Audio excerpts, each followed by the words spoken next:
I wonder if Tom DeLonge called MGK and was like, hey, you know that style you borrowed from me? I'm going to need that back. Non-apologetic news. MGK has really rose to stardom over the past few years. You know, it's been pretty cool to watch. He went from a skilled underground MC to like one of the biggest pop stars / male fashion models there are out there. Which means at some point he had to make a decision. And we've talked about this decision before. Once you get really big in the underground, you can keep that loyal fan base, still make millions, but have a cap of how big you can go. Or you can shun that entire fan base to go for the teeny boppers and all that. There are consequences to both decisions, and we know which one MGK made. We don't need to speculate. I mean, have you seen the guy? Now, his audience does consist of mostly 12 to 15-year-old girls. It's not an insult. That's just true. And what's crazy is they don't even know what he really sounds like. Because over the past few years, he's starting to do that like Johnny Depp thing. He's doing like a fake British voice when he sings. Like, that's not how he sounds. No. It's like Johnny Depp is from like Virginia. And if you heard him on the Amber Heard trials, he sounds like he's one of the Beatles. You know what I mean? It's completely fabricated, and so is MGK's.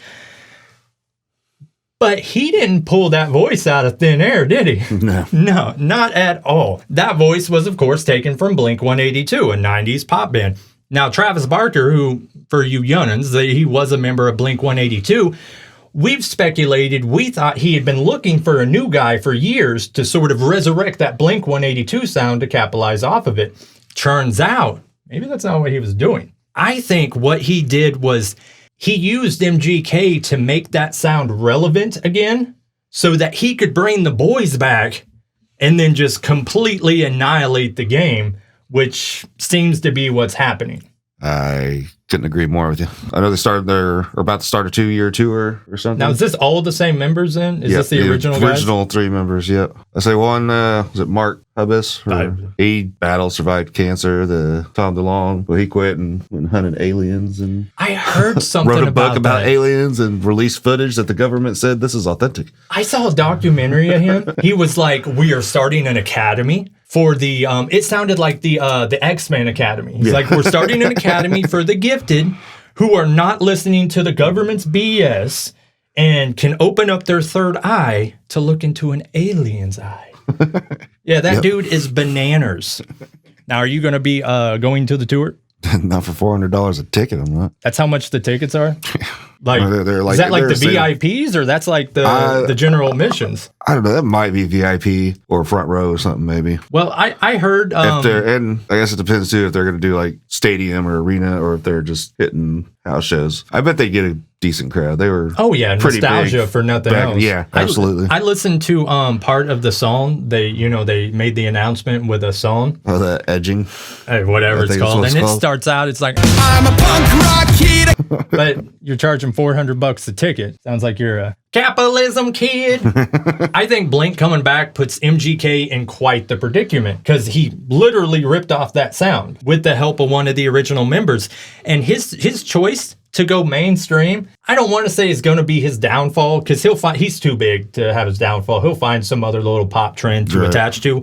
But it's like he was a skilled, respected underground MC. And he can't come back to the underground. We don't want him. No. And there's a sign on the door that says no male fashion models allowed. I've seen it. It's a neon. It's crazy. And on that note, can this dude just come out already? Have y'all seen this fool? We don't care if you're gay, buddy.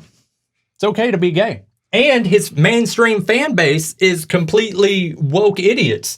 So even if they disagree with it, they can't say that. They have to be like, good for you, good for you. Inclusive. But yeah, we don't care that you're gay. Who cares? Just come out already. Oh, what a weird guy. And I don't know much about Blink. You know, I never really did. But I wonder what they thought. Like the other members, Tom DeLonge and such, like when MGK first started coming, you know, did they start coming out with this? Did they like call Travis and be like, God damn it, dude. Like, what the f*** are you doing out there? And he's like, dude, I own the rights. Or how did that conversation go with MGK? Because I know at that point was when another underground rapper named Mod Sun started doing MGK's writing for him. The vocals anyways. So I wonder if Travis set him down and was like, hey, we're going to completely change your sound. And he's like, oh, something new and innovative? And it's like, no, actually something that's identical to something I did before, but there's a whole new generation of kids, so it'll be brand new to them. Because I have seen that argument online when we put out a video about MGK a while back, and there were comments and such like, you're just mad because he's came out with this brand new thing and he's changing the game. And it's like, nah, it's just another cycle repeating itself. Right. And it is absolutely identical. We have a very interesting story developing here. On one side, we have someone who directly stole another band's style. And on the other side, we have that band who has came back to claim the throne now that they see how profitable this is in this current age. And then we have the artist who stole the sound, who is in a constant struggle with his own sexuality. So I'm curious how all of these things are going to play out. But one thing I can tell you is for sure, however it plays out, we will cover it right here on Non-Apologetic News. If you don't like what I said, why don't you sound off in the comments, buddy?